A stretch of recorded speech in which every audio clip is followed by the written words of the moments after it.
Damos apertura a un nuevo día de la Semana de la Filosofía.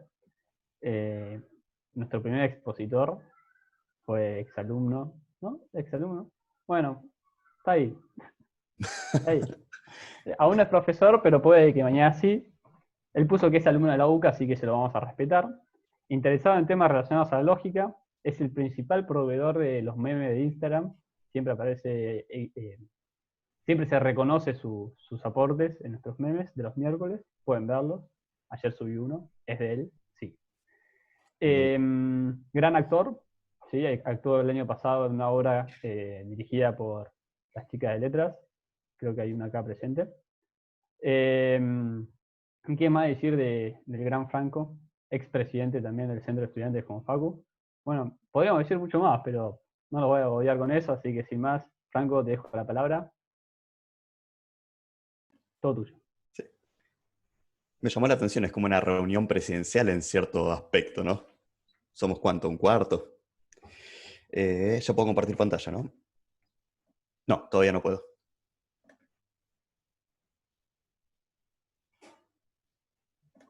Ya sí. Ahora sí. Bueno, de momento, mientras funcione, preferiría que dejen las cámaras prendidas para darme cuenta de si se está entendiendo o no se está entendiendo. Y si en algún momento se me da por hacer un chiste, quiero ver a alguien que se ría al menos. Bueno, el tema de mi charla, o el nombre al menos que le puse, fue si Leibniz fue fatalista, ¿no? Es una de las tantas cosas que me quedó pendiente quizás en la carrera a la hora de hablarlo. Esto lo tenía pensado hace bastante. Y quiero hacer una pequeña reflexión introductoria, que como toda reflexión introductoria se come media charla, pero voy a tratar de que no lo haga. A ver si lo puedo pasar. Ahí está. No sé si se llega a ver completamente, pero tenemos desde que muere Sócrates en el 399 a.C. hasta hoy, algo más de 2400 años de filosofía. Yo cuando me lo ponía a pensar, digo, bueno, tenemos 2400 años de filosofía por 5 años que dura la carrera, lo que nos daría un total de 480 años de estudio por cada año de cursada, lo cual sencillamente resulta bastante imposible. Solamente para que se den una idea, hice el siguiente cálculo. Desde la primera obra de Descartes hasta la última obra de Hegel, tenemos solamente 203 años de diferencia. Y todos sabemos muy bien que entre la primera de Descartes y la última de Hegel hay demasiadas cosas en el medio. Entonces, por estas cosas, naturalmente, en una carrera se va a tener que empezar a recortar lo que se da, se va a tener que saltear autores, otros van a quedar, algunos se los verá en profundidad, y otros creo que lamentablemente terminan siendo, si se quiere, un poco caricaturizados. Y esto me parece que pasa mucho, o al menos en mi experiencia durante la carrera me encontré que pasa mucho con el racionalismo moderno. Un pequeño paréntesis para aclarar, ninguna de las cosas que voy a decir acá sucedieron durante historia de filosofía moderna, que quizás sea el primero a quien señalarían, pero no, si esto no tuvo nada que ver con esto. Y sobre el racionalismo moderno me parece que hay unos ciertos mitos, unos ciertos dogmas que se dicen respecto de eso, que son los siguientes tres. Tienen cierto fatalismo, en especial Leibniz como que tiende al fatalismo, que hay un espíritu antirreligioso y que se da una negación del dato de la percepción. A lo que quiero ir con esto es un poco que estas tres cosas suelen ser asumidas de todos los modernos como si todo el racionalismo moderno fuese las primeras tres meditaciones de Caro, las primeras dos. Los puse en este orden porque, si se quiere de alguna manera, la idea de esta charla es demostrar que esto no se da a través de una lectura de Leibniz. Este me parece el orden de prioridad, así que voy a empezar por la negación del dato de la percepción, que solamente quiero decir un comentario, no nos vamos a detener en ello. Durante lo que yo les voy a presentar, que es un debate que se da entre Leibniz y Clarke, un vocero de Newton, se toma mucho el tema de la igualdad. Leibniz va a negar que pueda existir en el mundo dos cosas completamente iguales, y Clarke va a decir, puede pasar ello. De tal punto que en un momento el debate se torna en que Leibniz le dice a Clarke, mira, si vos querés demostrarme que yo estoy completamente equivocado en todo lo que yo te vengo diciendo, mostrame dos cosas iguales, dos hojas iguales, dos gotas de agua igual, lo que quieras, dos cosas que sean exactamente iguales, y yo te voy a dar la razón y voy a asumir que estoy completamente equivocado. O sea, a tal punto es importante la percepción que Leibniz está dispuesto a ceder toda su postura en pos de esto. Además de que me parece también bueno aclarar que todos los racionalistas les encanta la matemática, les encanta la geometría, todo el tema de medidas les gusta. Entonces no sé por qué el rechazo a la percepción cuando es algo que va de la mano. En segundo lugar, la antirreligiosidad o un espíritu antirreligioso. El debate que les voy a presentar a continuación se centra en un principio entre una analogía entre el hombre y Dios, de tal manera que la discusión va a ser hecha en torno a que deducciones que saquemos a partir del hombre van a ser posiblemente aplicadas a Dios. Entonces, en ese sentido, digo, ¿en qué parte puede llegar a ser algo antirreligioso esto? Y el punto de partida del debate Leibniz-Clark es teísta. Pero bueno, ya se seguía del anterior, así que creo que lo puse un poco innecesariamente. Y por último, el fatalismo. Perdón por lo poco decoroso que es sacarlo de un artículo de Wikipedia. Pasa que el diccionario Stanford sabe todas las trampas que hay en el medio. Te hace una definición enorme que no me servía. Leo. El fatalismo está formado a partir de la raíz latina fatum, que quiere decir destino. Por lo tanto, el fatalista cree en una necesidad que negando la libertad se impondría irremediablemente al ser humano.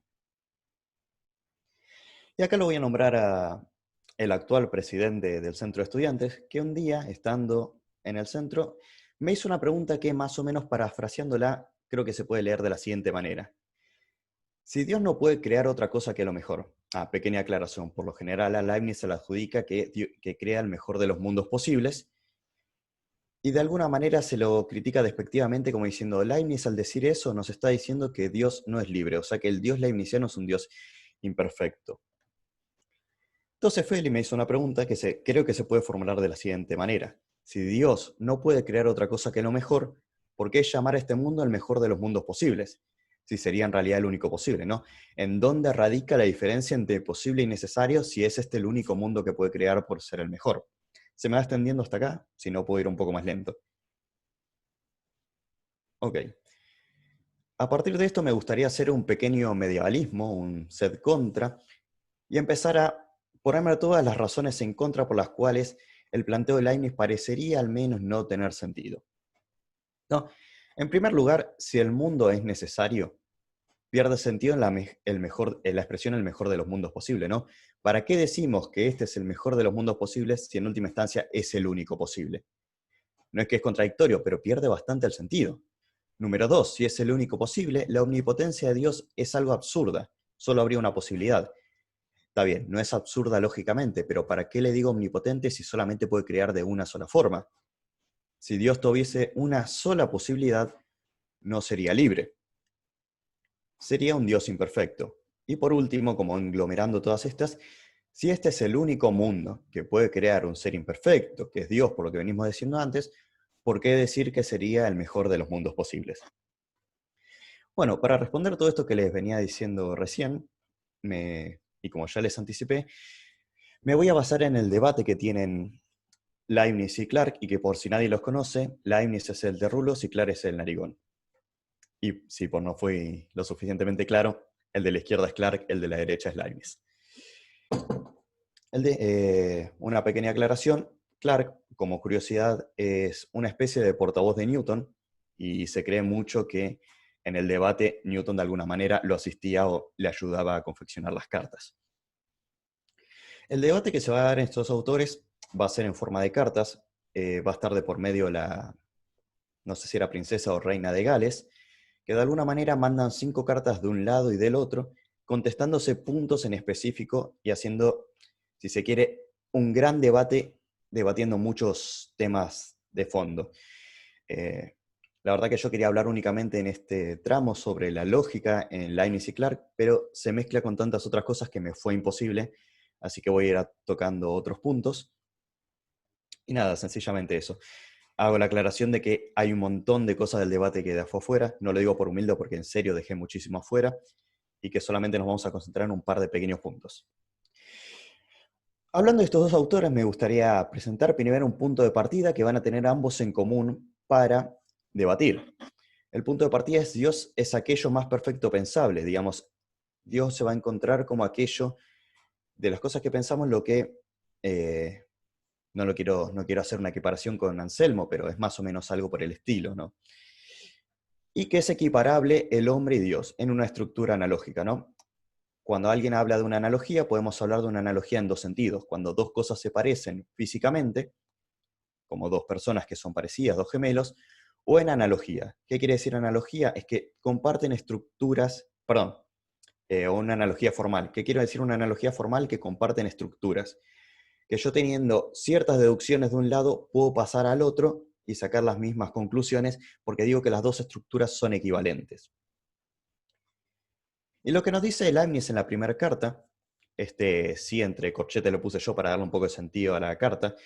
Esto es muy interesante porque no suelen ser muy amistosos Leibniz y Clarke al hablarse. De hecho, este texto arranca como diciendo, de alguna manera me parece que era, Newton y sus seguidores tienen una idea muy graciosa acerca de Dios. O sea, ya arranca muy mal la disputa.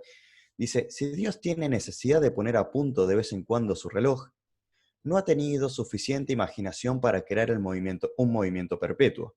Esta máquina de Dios es también tan imperfecta que está obligada a ponerla en orden de vez en cuando por medio de una ayuda extraordinaria.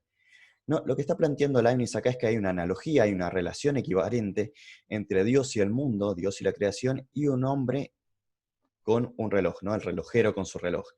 ¿Qué busca uno de relojero con su reloj? Y que el reloj más o menos ande la mayor cantidad de tiempo solo, que funcione independientemente de este mismo, que el relojero no lo tenga que estar mirando constantemente para que funcione.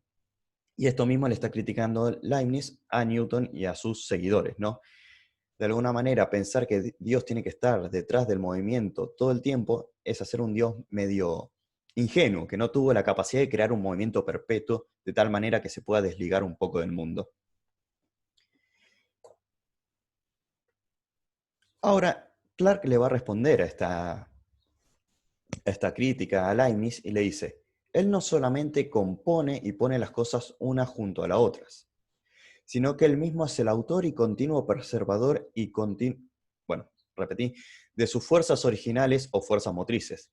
Le ha dado un mundo como una gran máquina que prosigue sin el concurso de Dios como un relojero, es la idea del materialismo y el fatalismo. ¿Qué es lo que está queriendo acá decir Clarke? Lo que está queriendo decir es que esta analogía no es correcta, decir que Dios con el mundo es algo parecido al relojero con el reloj, porque el reloj de alguna manera ya tiene toda su estructura interna, ya tiene todas sus reglas. El relojero une partes únicamente. En cambio, Dios no solo une partes, sino que crea las partes y le da sus propias reglas. El mundo o la creación no es algo parecido a un reloj. El mundo no tiene sus propias reglas independientemente de su creador. El reloj sí. No obstante, se ve como la relación entre el mundo y Dios, el relojero y el reloj, sigue siendo más o menos estable. Podemos decir que si el relojero crease las piezas del reloj y les diese sus reglas, también podría seguir esta analogía. Pero Clarke decide cambiarla por otra. Prefiere pensar a Dios y el mundo como un rey con su reino. Dice, si un rey tuviera un reino donde las cosas pudieran marcharse sin un gobierno, intervención o sin su asistencia, sería para él simplemente un rey nominal. Esto se lo está criticando a Leibniz. Leibniz, creer que ponerle reglas al mundo y dejar que el mundo continúe sin la apareció mi gato. Sin la intervención de Dios, es como un rey que de repente tuviese un reino, que el reino funcionase sin él. Digamos, sería un rey únicamente de nombre, no sería un rey. Esta es más o menos la crítica, pero dicen, mira, podemos equiparar a un rey con su reino a Dios con el mundo, ¿no? Sigue presente la analogía. Perfecto. Tenemos minutos ilimitados. Dice Leibniz, contestándole a Clarke respecto de esto, dice, la verdadera razón que hace alabar principalmente una máquina se toma más bien del efecto de la máquina que de su causa. Para que se entienda esto, una piedra puede estar causada por Dios y un elefante también. Y a ver, y si tomamos de la causa, que es Dios, la perfección, deberíamos decir que la piedra y el elefante son igualmente perfectos, ¿no? Y lo que nos dice es, y la razón que hace a Dios preferible a cualquier otro maquinista no es solamente que ha hecho el todo, mientras que el artesano necesita buscar su materia. Esta preferencia vendría únicamente del poder. Pero hay otra razón de la excelencia de Dios que proviene además de la sabiduría. y es que su máquina dura más tiempo y funciona con más exactitud que la de cualquier otro maquinista, sea quien sea. El que compra un reloj no se preocupa si el obrero lo ha hecho entero o se ha encargado de la parte de otros obreros, ¿no? Lo que quiere decir acá, opa, no me mueve la diapositiva, es lo siguiente. El hecho de que Dios haya creado el mundo desde cero muestra que tiene poder. No obstante, el hecho de que lo haya creado de cero no muestra que tenga sabiduría. No necesariamente porque lo haya creado de cero es sabio. Y pensando a Dios como un ser que tiene que ser poderoso y sabio en función de su perfección, necesitamos tener en cuenta este dato respecto a la sabiduría y que va a ser muy importante a lo largo de todas las ideas que propone Leibniz. Entonces, teniendo en cuenta que es sabio, propone lo siguiente. Pensar un Dios no sabio es como si dijésemos, pensar que un rey es nominal, pensar que Dios sería un Dios nominal por haberle dado en algún momento reglas al universo y luego no tener que volver a dárselas, ahora leo, es como si dijéramos que un rey que hubiera educado tan bien a sus súbditos y lo hubiera conservado tan bien en su capacidad y en su buena voluntad gracias al cuidado que habría tomado por su subsistencia, que no tuviera necesidad de corregirlos, que es un rey solamente de nombre. ¿Qué quiere decir acá? Imaginemos un rey que haya dado tan buenas leyes que una vez dada se pueda, por ejemplo, ir de vacaciones y vuelva y el reino siga funcionando perfectamente bien por las buenas leyes que dio. Decir que eso es un rey de nombre es algo bastante absurdo, ¿no? Porque sería un gran rey, si de hecho dio tan buenas leyes que se puede ir, volver y no pasó absolutamente nada. De la misma manera sería un gran Dios aquel que pudiese dar las leyes y que no tuviese que volver a darlas o no tuviese que volver a imprimirlas. Aquel que pudiese, por ejemplo, dar un movimiento perpetuo. Entonces me parece muy interesante, más allá de pensar lo que dicen los modernos, esto no lo aclaré al principio, me parece muy interesante reflexionar sobre las ideas porque abren a muchos otros debates, más allá de la interpretación de lo que quiso decir Leibniz, ¿no? Porque por un lado tenemos que Leibniz dice que un mundo independiente es la causa de pensar un Dios más perfecto, mientras que Clarke, por otro lado, toma como referencia un mundo más dependiente para un Dios más perfecto. ¿Se va entendiendo hasta acá? Si no puedo ir más lento, creo que me estoy acelerando. Bueno, prosigo. Desde el mismo punto de partida, a saber, la relación de Dios de que Dios y el mundo es análoga a la de un relojero con un reloj, a la de un rey con su reino, se llegan a distintas conclusiones. Esto me parece muy interesante, pensando, por ejemplo, en las meditaciones de Descartes, donde él proponía, o la idea de Anselmo, ¿no?, de que todos tenemos una misma idea de Dios en la cabeza, que por lo tanto, a partir de esa idea podemos llegar a las mismas conclusiones. Y acá me parece muy interesante porque ambos arrancan de analogías de Dios y el hombre, y sin embargo llegan a conclusiones perfectamente distintas.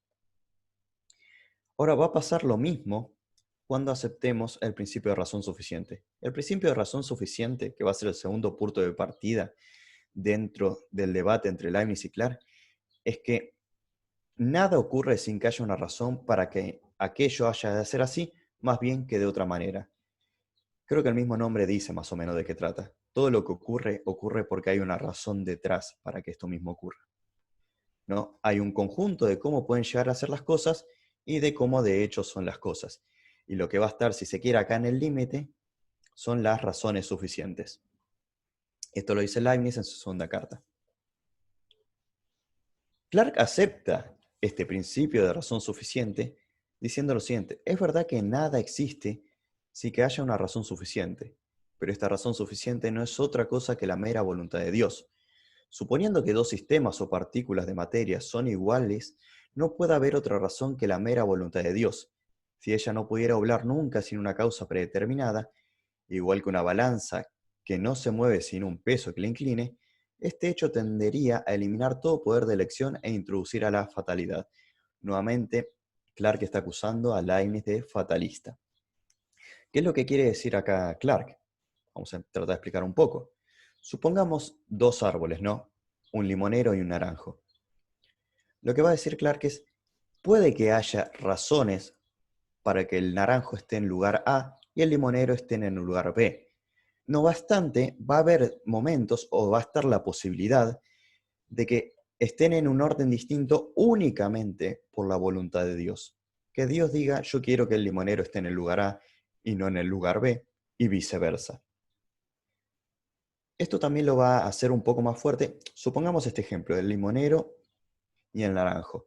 Alguien podría decir, bueno, en realidad es mejor que el limonero esté en el lugar A que en el lugar B, o el naranjo en el lugar A o en el lugar B.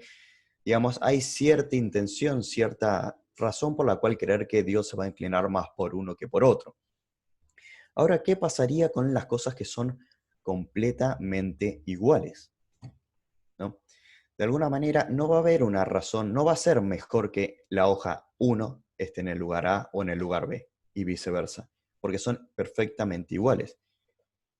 Y que las cosas sean iguales tenemos que aceptarlo, porque estamos aceptando que Dios es todopoderoso, y en su omnipotencia tiene que haber el hecho de que pueda crear dos cosas perfectamente iguales.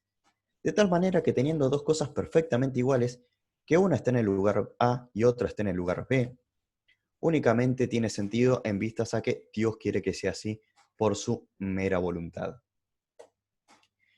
De alguna manera, entonces las cosas en la visión de Clarke ocurren por razones extrínsecas, o sea, hay razones que lo hacen a Dios actuar de determinada manera, o por la voluntad divina, ¿no?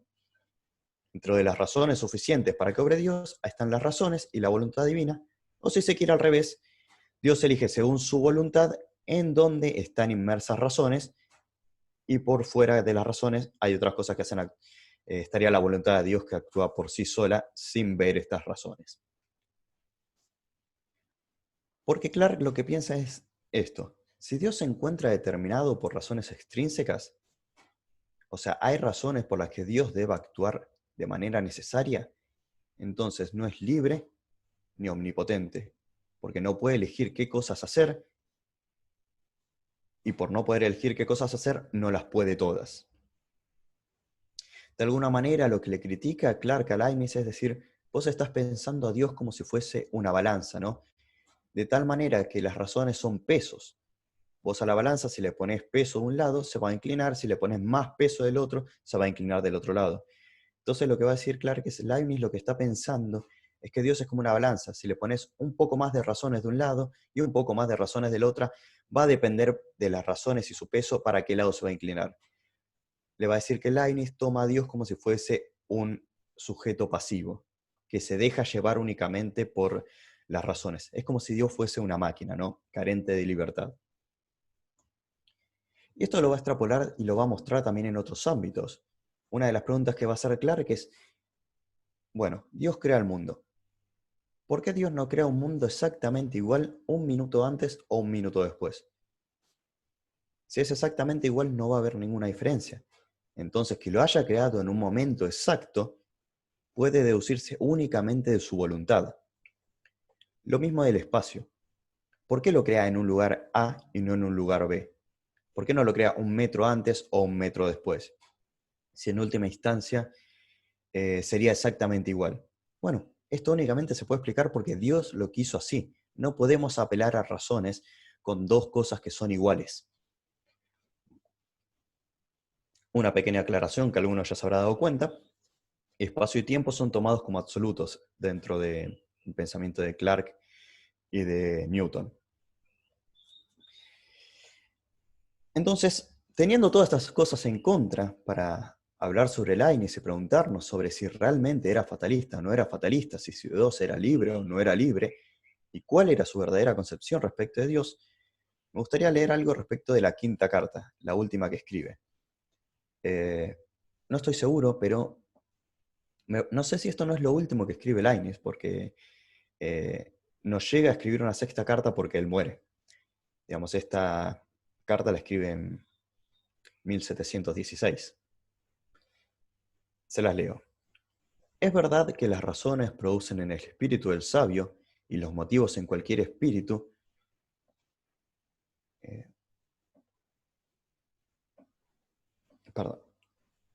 el mismo efecto que los pesos en la balanza.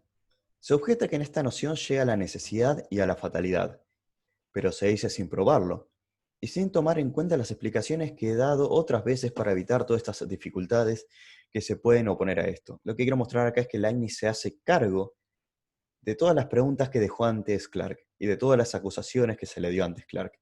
Y él va a tratar de resolverlas. ¿Y cómo la resuelve? Me parece que con un recurso lógico excesivamente interesante. Dice, es necesario distinguir entre una necesidad absoluta y una necesidad hipotética. Una necesidad absoluta sería una necesidad cuya negación implica contradicción. Algo muy sencillo, que un perro sea un perro y que un perro no sea un no perro es una necesidad absoluta, porque negar eso implica una contradicción. Pero él abre las puertas a otro tipo de necesidad, una necesidad hipotética que de alguna manera la podemos llamar de tipo moral, que lo que nos dice Leibniz es que hace que el sabio elija lo mejor y que todo espíritu siga la inclinación más grande. ¿Qué quiere decir esto?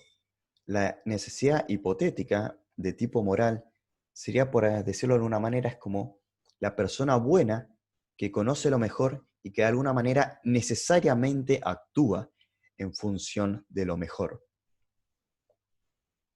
De tal manera que su negación, que la negación de la necesidad hipotética implica una cierta inmoralidad. Es decir, Dios actúa según la mejor de las formas de actuar. Es decir, crea la mejor de las cosas, crea el mejor de los mundos posibles, porque de no crear el mejor de los mundos posibles, estaría actuando de manera inmoral, porque puede lo mejor, conoce lo mejor, de alguna manera tiene todas las posibilidades para hacerlo y sin embargo no lo hace. Acá Leibniz lo que diría es que Dios actúa de una manera o no omnipotente o no sabia, porque conociendo lo mejor, sin embargo, no lo hace. ¿Esto implicaría que todas las cosas son necesarias? No, no lo implica. Perdón, me salté un paso. Sin la necesidad hipotética, Dios es poderoso, pero no sabio. Conociendo lo mejor, escoge algo diferente. No, esto es un poco lo que decía Clarke. No, Dios a veces elige por su voluntad sin ninguna razón. Y ahí lo que Leibniz le contestaría es, bueno, tu Dios sencillamente no es sabio, porque se maneja sin ninguna razón. Tu Dios es irracional de alguna manera. Y él nos dice, Leibniz, puesto que lo que es necesario por esencia, dado que lo contrario implica una contradicción, pero lo contingente que existe debe su existencia al principio de lo mejor, que es la razón suficiente. ¿No? La diferencia entre lo posible y lo fáctico es la razón suficiente. ¿No? Dentro de todas las cosas que Dios podría hacer y de las que de hecho hizo, es porque hay una razón detrás por las cuales lo hizo. Entonces, aquellas cosas que son lógicamente posibles, que, digamos, su existencia no implica una contradicción o su ser no implica una contradicción, a que sean reales, la distancia está en que haya una razón suficiente para crearlos. Ahora, la razón suficiente no es algo de la cosa. La razón suficiente son razones que encuentra Dios en Él mismo, no son extrínsecas, no es que la voluntad de Dios busca por afuera o que busca ver algo bondadoso en las cosas para después crearlo, sino que es Dios que se mira a sí mismo y que busca en sí mismo razones para crear las cosas. De tal manera que la voluntad no busca en un afuera, sino que la voluntad busca en un adentro, y que las cosas pasan a existir en tanto que Dios encuentra en sí mismo buenas razones para hacerlo existir. Entonces, ¿este sería el mejor de los mundos posibles? Y yo creo que la defensa de Leibniz es decir que sí, porque tiene que ser el mejor de los mundos posibles para seguir defendiendo que Dios es sabio y que Dios es omnipotente y que de alguna manera, quizás hablando moralmente, Dios sigue siendo bueno. Porque de otra manera, o no podría crear el mejor de los mundos posibles, o no sabría cómo, o no querría crear lo mejor, aun sabiendo que es lo mejor. Entonces me parece muy interesante, y con esto ya voy terminando, así no los aburro, cómo ve la metafísica Leibniz, ¿no? Porque él cree que a partir de las buenas razones es que Dios guía su voluntad. Es decir, Dios hizo algo, entonces es porque tiene buenas razones para hacerlo. Y que me parece que en el medioevo o en otras metafísicas predomina más una idea donde, porque es la voluntad de Dios, entonces las cosas son buenas. Me parece que es un panorama enorme para empezar a pensar otras cosas, para empezar a pensar una metafísica, porque Leibniz lo que se propone en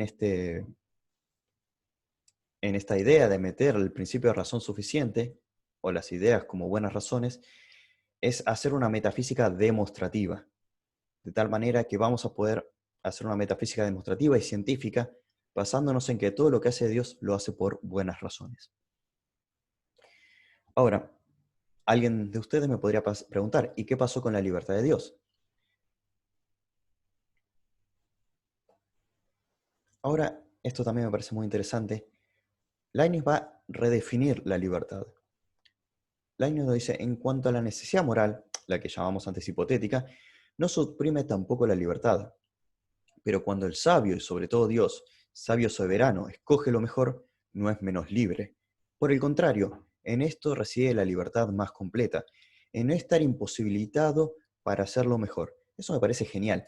Está empezando a definir la libertad no desde el punto de la elección, sino más bien desde el punto de la perfección. Ser libre es no estar obligado a hacer lo peor. Bueno, acá lo pongo. Entonces me parece muy interesante porque nosotros solemos pensar mucho, me parece contemporáneamente, a la libertad como la posibilidad de decisión. Acá les pongo la imagen de la cárcel pensando en Jean-Paul Sartre, ¿no? Como que la libertad de alguna manera sería tener siempre una elección. Ahora yo les pregunto, y alguno me pondrá a contestar que sí o que no, si alguno de ustedes se siente menos libre por ejemplo, no poder causarse a ustedes mismos un paro cardíaco por voluntad. ¿Eso los hace de alguna manera menos libres? ¿No tener esa posibilidad? ¿No tener esa elección? Es una pregunta que me hago, ¿no? Me parece muy interesante que se empiece a poner el acento, se empiece a poner el punto más en la perfección que en la elección. ¿La elección la niega Leibniz? Leibniz no la niega, pero la pone como un aspecto secundario.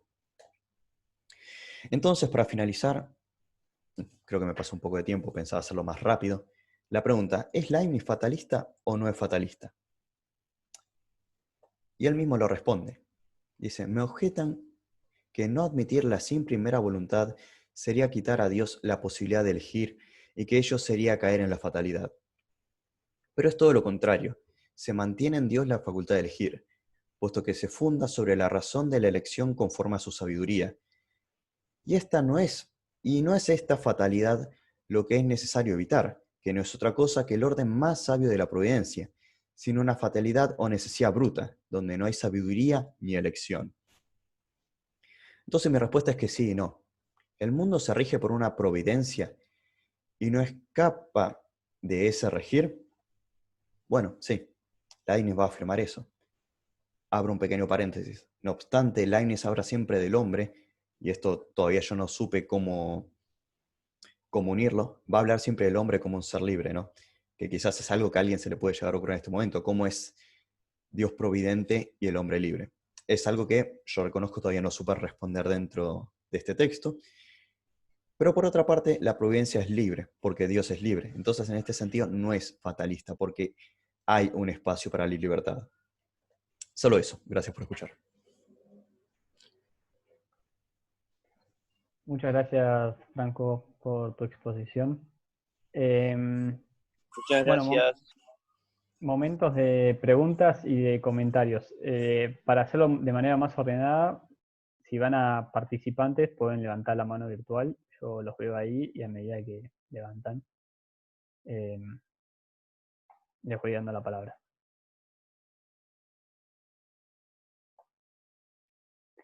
Sí, Felipe, puedes preguntar. Bueno, muy buena la exposición. Yo desconozco muchísimo el Leibniz tardío que vos nos presentaste.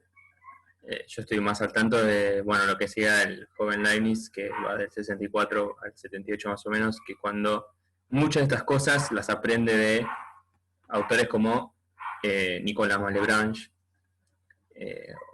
que a su vez había leído a Geulings, que es uno de los primeros autores en hablar de los principios de razón suficiente. Ahora, fíjate que no sé si es porque no lo menciona Leibniz en las cartas o si no es un objeto de discusión. Leibniz también tiene muy en consideración todo lo que es el principio de armonía, que a veces se confunde un poco con el principio de razón suficiente, ¿no? Por ejemplo, cuando él habla de este no sé qué o de las maravillas que él percibe en el arte, bueno, él está hablando también de cómo hay una nueva conexión que antes le era desconocida, que lo maravilla en las cosas, ¿no? Y eso muestra la armonía en la creación de Dios. Ahora, está bien, esta definición de la libertad de Dios, que puede ser un poco espinociana en algunas cosas, eh, hay algo que no me queda claro, que es ¿por qué es mejor? O sea, ¿por qué él va a optar por lo mejor, siendo el sabio? ¿No? O sea, de dónde nace la noción de mejor o peor? Perfecto o imperfecto, excelso, ¿no?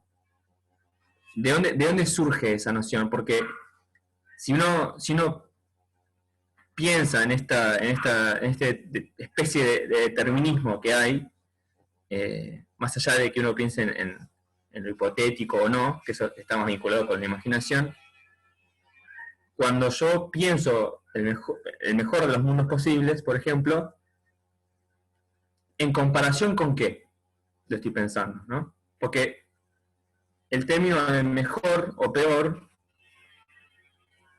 tiene la presunción de una noción comparativa, como cuando yo digo lo más alto y lo más bajo. Perdón, ¿podrías repetir que se me cortó un poquito? Lo último. Sí, no pasa nada. O sea, esta noción de mejor o peor, ¿no? Va a nacer o nace por lo general de una comparación, ¿no? Bueno, en Leibniz está hablando de una analogía, por ejemplo, ¿no? Que ya de por sí es una comparación.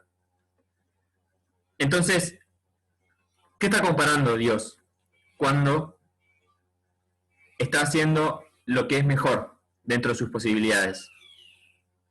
Es decir, porque si realmente si hubiese una determinación a partir de su capacidad creativa, entonces creo que sigue en cierta manera estando ese problema.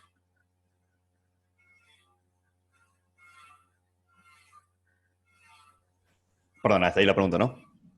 Sí, o sea, es eso, ¿no? ¿A No, qué no, va lo de mejor? no te voy a negar que me mareé un poco, pero voy a tratar dentro de mis posibilidades responder a la pregunta. Digamos, ¿a qué iría lo mejor para en última instancia? O sea, repito, primero hay muchas cosas que deja fuera, por ejemplo, lo de la armonía, en realidad no lo explica, lo toma como un supuesto también, al igual que la identidad de los indiscernibles, que eso es otra cosa que también lo dejé afuera porque no me daba el tiempo, sino. Pero, a ver, me parece que lo importante para Leibniz no es tanto que podamos conocer en función de qué elige Dios y en función de cuáles son las razones por las cuales Dios hace A en vez de hacer B, sino sencillamente que para pensar el Dios más perfecto, necesito que el Dios disponga de esas razones. Y ya me parece que ya en un segundo plano es que se puede entender cuál es el criterio de elección de Dios para luego hacer las cosas o no hacerlas. En última instancia, su idea es como que Dios conoce,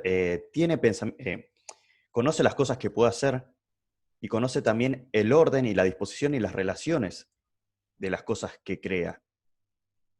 Entonces, de alguna manera, dentro de ese orden de relaciones que crea en las cosas, porque crea las cosas y las relaciones de las cosas,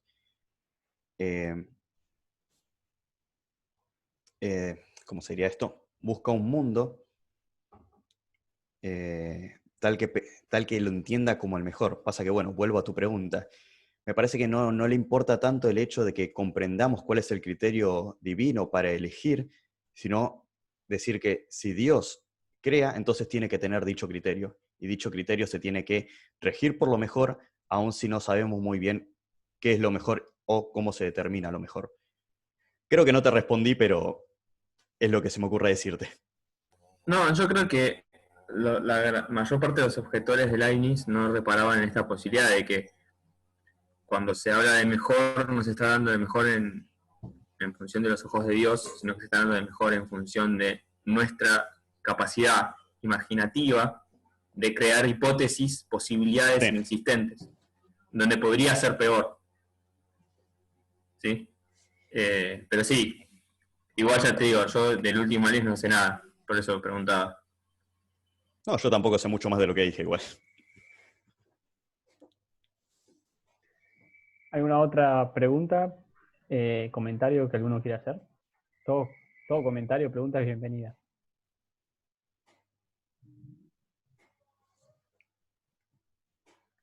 Sí, Joe, usted puede hablar.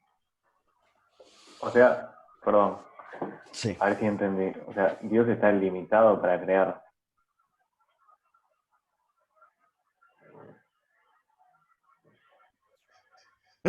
¿Es en serio o es como para tirar el chiste? No, en serio. Y podríamos decir que es raro, pero si se quiere podríamos decir que está limitado por sí mismo. O de alguna manera está limitado por sus consideraciones. Pero no sé hasta qué punto se puede hablar de eso de límite cuando... Sí, no sé, es complicada la pregunta. Tendría que responderte que no, porque sencillamente no hay algo externo que influya a Dios a la hora de tomar decisiones, sino que todo vendría a ser algo interno. Como si él mismo se autolimitara. Una pregunta, Leibniz hacía una crítica para marcar la diferencia entre el cuerpo y la mente, puesto que no lo tengo muy leído, pero y ahí, y si así fuera, digamos, y si lo hizo, ¿cuál sería el rol de Dios ante esa construcción, eh, tanto de la mente como del cuerpo, como de la propia existencia humana? Qué pregunta. Bueno, mira, de buenas a primera, te agradezco la pregunta, pero voy a reconocer que excede un poco mis capacidades lo que es antropología en Leibniz. Digamos, más que nada lo que se va a tratar mucho es su relación con el mundo, ¿no? Equiparando, digamos, si se quiere, la función creadora de Dios con la función, de alguna manera, de... Mi perro que está ladrando. Sí, perdón, es mi vecino que, bueno, gente un poco molesta. Sí. Porque, Bueno, porque el primer Leibniz habla sobre eso bastante. Vos fijate que, en relación con lo que decía Joe, acá importa mucho la logicidad propia de las mónadas, ¿no? O sea, de esas sustancias que, siguiendo su propia lógica, su propia naturaleza, van a ser una creación continua, ¿sí? Y perpetua. Y esta división, Leibniz va a decir, bueno, los cuerpos, por más minúsculos que sean, a su vez van a tener mentes igual de minúsculas, ¿no? Pero, o sea, tu pregunta es buenísima, pero creo que es como decir, mirá, vas a tener que leerte todo Leibniz porque creo que ni él lo responde. Claro, no, yo lo que leí es algo que mencionó el compañero y es como una mención a Spinoza, y él tiene una postura totalmente distinta, básicamente. Entonces, por ahí quizás también, claro, es una pregunta que abarca mucho, quizás como para una reunión y charlar, pero digo, ¿qué opinás? ¿Qué opina que quien está exponiendo, ¿no? Que evidentemente ha hecho un trabajo enorme, eh, y no lo digo por una cuestión obsecuente, sino que cuál es la opinión sobre Spinoza y sobre esa noción ética que marcadamente aparece en ciertos textos de Leibniz, aunque no lo tengo como leído en detalle claramente. si la pregunta anterior se había ido, no, acá sencillamente, la verdad, no leí Spinoza. O sea, no me he dedicado a profundidad al autor y me parece irrespetuoso responder cosas que quizás no sé. Pero un poco volviendo a tu pregunta anterior respecto de si se quiere una relación entre Leibniz y lo que piensa la antropología, yo tendería a pensar que todo lo corporal está más bien un poco más alejado de Dios, porque de hecho durante todo el transcurso del debate que va a tener con Clarke, eh, es una nota al pie, ¿no? Pero se va a discutir durante las 5 cartas que se envían entre los dos. eh, Clarke va a Clarke va a decir que el espacio de alguna manera es el sensorio, es el lugar de las sensaciones de Dios. Y Leibniz va a decir, no, ese tipo de cosas no se puede hablar, no se puede hablar de Dios con algún tipo de medio para conocer lo que él mismo hace. De manera que, bueno, no te respondo, pero te diría que no sé qué tanta relación habrá entre No, Sí, Franco, te escucho. pero gracias. O sea, vos me estás invitando al pensamiento, al diálogo metafísico, no solamente creo que a mí, sino al resto también, al pensarnos. Y a la cuestión de esa identidad de fe de cada uno. Cómo la vamos elaborando. Al fin y al cabo, me parece que la filosofía es preguntarnos y compartir nuestros interrogantes sin quizás esta noción de disputar, ¿no? Digamos, me parece innecesario, sino que hay un paradigma nuevo y es el poder compartir, que es lo que uno sabe y aprender del otro, me parece. Ah, y re chévere el gato. Bueno, muchísimas gracias.